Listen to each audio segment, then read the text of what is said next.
Personal na binisita ni Pangulo Aquino ng mga opisyal ng militar na nasawi sa bakbakan sa Zamboanga City. Unang pumunta ang Pangulo sa burol ni First Lieutenant John Christopher Rama sa North Sagaray, Bulacan. At sumunod sa burol ni 2nd Florencio Michael Meneses sa Pulilan, Bulacan. Naritong ulat ni Elena Luna. Sinadya ni Pangulong Aquino ang barangay FDR1, North Sagaray, Bulacan para magbigay pugay kay First Lieutenant John Christopher Rama.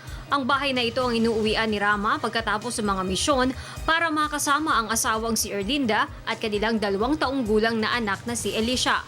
Ang kanilang tahanan ay katabi lamang ng kinalakihan niyang bahay kasama ng mga magulang na sina Mang Edgar at Aling Teresita na naroon din ang dumating ang Pangulo. 20 minutong kinausap ng Pangulo ang naulilang pamilya ni Rama. Kung nakikiramay po sa pagkamatay, kinikilala po niyang hero yung asawa ko. Si Rama ang kauna-unahang opisyal ng militar na nasawi sa kaguluhan sa Zamboanga City. September 19 namatay si Rama sa labanan sa barangay Santa Barbara. Ito rin ang araw ng birthday ng kanyang asawang si Erlinda.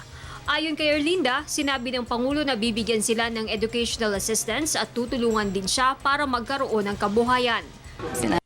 Kontakin po namin yung secretary po kung ano po yung pinag-usapan namin para mabigay po agad.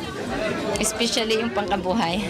At sabi niya bibigyan niya po ko ng work or yun po, mahanapan po ng trabaho kung ano pong gusto. Mula North Sagaray, dumiretso si Pangulong Aquino sa Pulilan, Bulacan para makiramay sa pamilya ni 2nd Lieutenant Florencio Micael Esguera Meneses.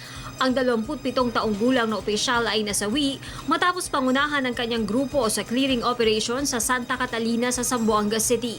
May 30 minuto ang Pangulong nakipag-usap sa mga magulang ni Meneses.